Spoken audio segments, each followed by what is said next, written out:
If you've been listening to this season of Becoming, then you already know we've been doing some deep internal work. We talked about the quiet season. We talked about letting go. We talked about protecting your inner world. But there comes a moment in every woman's life when the work shifts, when she stops looking backward and begins looking forward. Not in denial, not in fantasy, but in quiet confidence about the woman she is becoming. In today's episode, we're going to talk about something powerful and often misunderstood: falling in love with your fabulous future. Why imagination is actually a neurological function of the brain. Why daydreaming may be one of the most productive things you can do, and how elegant women move from healing the past to intentionally creating what comes next. So get comfortable, take a breath, and let's begin. The magnificence in me, empowered, strong, and gracefully, with poise and elegance, I can see I am who I was born to be.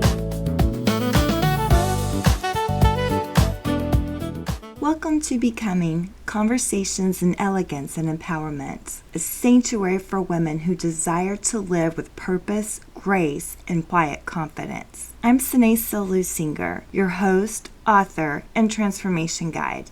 Gentlemen are welcome to listen in, but this space is intentionally crafted for the elegant woman becoming all she's meant to be. If this conversation resonates and you'd like focused private support, I invite you to explore private coaching. You can find more information anytime at becomingpublishing.com. Now, let's step into today's topic.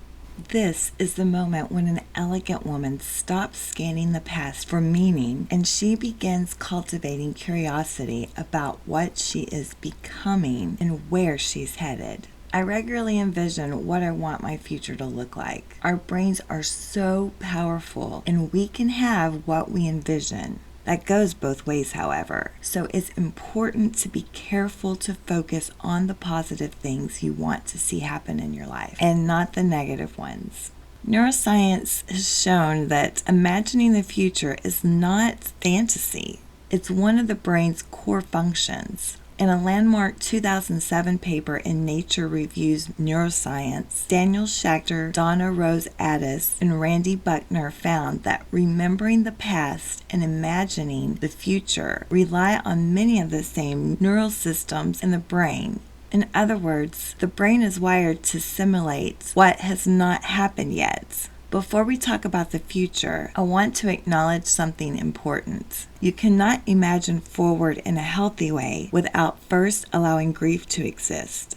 Grief isn't something we rush through to fix. It's something we honor. It's a process for a reason. I did a full episode on grief in season 1, where I go much deeper into what grief actually is, how it shows up, and how to move through it with self-respect. If you're still in that place, please know that you're not behind, and that episode may be the right place to start. In episode 4, I talked about letting go and the negative impact ruminations can have on that process. The good news is that future orientation, dreaming about your fabulous future, reduces rumination. A 2000 study published in the Journal of Abnormal Psychology found that rumination prolongs emotional distress. When we remain locked in rumination about the past, we reinforce pain. Future-oriented thinking interrupts that cycle. Being in love with my fabulous future always makes me think of the Billie Eilish song, My Future, where she describes a woman realizing that she was giving too much in a romantic relationship and decides to focus on her primary relationship, the one she has with herself. The lyrics remind me of myself a few years ago when I started my transformation process.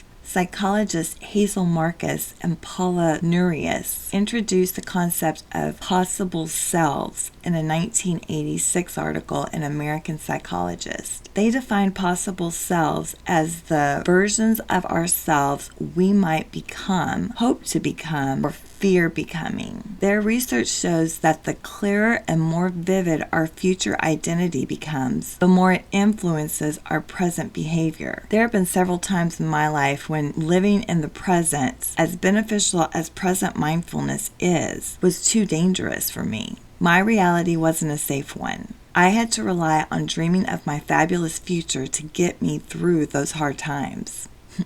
The funny thing is that I have got many of the things I have envisioned for my life. Some of them I had completely forgotten about. I believe that every day is an invitation for us to decide in each moment to improve our lives. As I'm always saying, we are all in the process of becoming something. I believe if you're listening to this podcast, then you are in the process of refining your elegance and empowerment. During this journey, it's imperative that you pay attention in gratitude and focus on the positive things that are for your highest good. In a blog post to entrepreneurs, Vishen Lakhiani, founder and CEO of Mind Valley, wrote, "We've been trained to see ourselves and the world in three simple forms: the past, the present, and the future. As a result, entrepreneurs often envision the future as that place where goals and desires are stored. From the amount of revenue and the kind of office we want to earn and have, to the dream home and the great car we want to own. While it's great to be ambitious and bold, it's also dysfunctional to postpone your happiness," end quote. I invite you to stay with me and I'll show you how this theory aligns with the scientific research. If this conversation is resonating and you recognize yourself in what we're discussing, I invite you to apply for private coaching. I work privately with a small number of women each season who are ready to rebuild confidence, strengthen emotional boundaries, and make clear decisions in life and love. This is structured, focused work, not surface motivation. If you're navigating heartbreak or life transitions and you want grounded private support, you can apply at becomingpublishing.com. I personally review every application. So how can we tap into that happiness and achieve the positive goals we've set for ourselves? Lakhiani said the key to success is not postponing the celebration until you achieve a future goal. He said to wake up every day and remember where you were 2 years ago and celebrate how far you've come. I absolutely agree. That's why I wrote a chapter about it in The Princess Guide to Gratitude and stress the importance of celebrating everything to my clients, book readers, and podcast listeners. One key to bringing our fabulous futures into existence is to dream of them, specifically daydream of them. When I was in first grade, I took home a note from my teacher in which she communicated that I was a very good student and very smart, but I spent too much time daydreaming in class. I was bored. I already knew the material she was teaching and wanted to be chasing butterflies in a field of flowers. Kids who daydream a lot are labeled slackers and lazy, but some studies have shown that impression isn't correct. A 2012 study led by Jonathan Smallwood and colleagues at the University of Wisconsin-Madison found that individuals with greater working memory capacity reported more mind-wandering during simple tasks, and that this form of mental drifting was associated with higher cognitive ability, not laziness. Daydreaming, when intentional, becomes a form of future simulation. Scott Barry Kaufman, NYU psychology professor and author of Ungifted, Intelligence Refined, argued that daydreaming can play an important role in personal adaptation. In a 2013 Scientific American blog, Kaufman explained that daydreaming can offer positive personal rewards, including self-awareness, creative incubation, improvisation and evaluation, memory consolidation, autobiographical planning, goal-driven thought, future planning, retrieval of deeply personal memories, reflective consideration of the meaning of events and experiences while simulating the perspective of another person, evaluating the implications of self and others' emotional reactions, moral reasoning, and reflective compassion. That sounds more like working to me than it does laziness. It also sounds like the Elegant Woman soundtrack on repeat. If this conversation is resonating with you and you're noticing something shifting inside your own life or relationships, that moment deserves attention. You may be sensing that the life you've built no longer reflects who you're becoming. There are seasons when we can feel that change happening internally, but it's difficult to sort through it alone. If you've been listening quietly and thinking, I wish I could talk this through with Senée, the Clarity Reset is the place to start, and it's exactly why I created it. The Clarity Reset is a private, focused coaching session designed for moments when you need a thoughtful place to step back and see your situation more clearly. Together, we look at what's happening in your life right now, the relationship patterns, pressures, decisions, or emotional weight you may be carrying, and we work toward clear insight about your next step. Many women come into a clarity session feeling overwhelmed or uncertain and leave with a calmer understanding of what they want and how to move forward. The Clarity Reset can be scheduled immediately and does not require an application. If you feel ready to explore your next chapter with intention, you can schedule your session anytime at becomingpublishing.com. Do you think all this sounds great but have no idea how to put it into practice in your daily life? I invite you to stay with me and I'll show you next. Many of the ideas we're exploring this season are expanded on in my newest book, Becoming Lavishly Loving, available on Spotify, my website, and most online booksellers. It explores intuition, emotional boundaries, and protecting your inner world with elegance. For women who are ready to apply this work in real time, not just understand it intellectually, I offer a private 3-month coaching container where we rebuild confidence and clarity from the inside out. You can learn more and apply at becomingpublishing.com. What matters most isn't just imagining the future. It's aligning your daily choices with the woman you're becoming. So, how can you begin to focus on your fabulous future? Here is an elegant future protocol you can use and practice. 1. Define the identity. Who are you becoming? 2.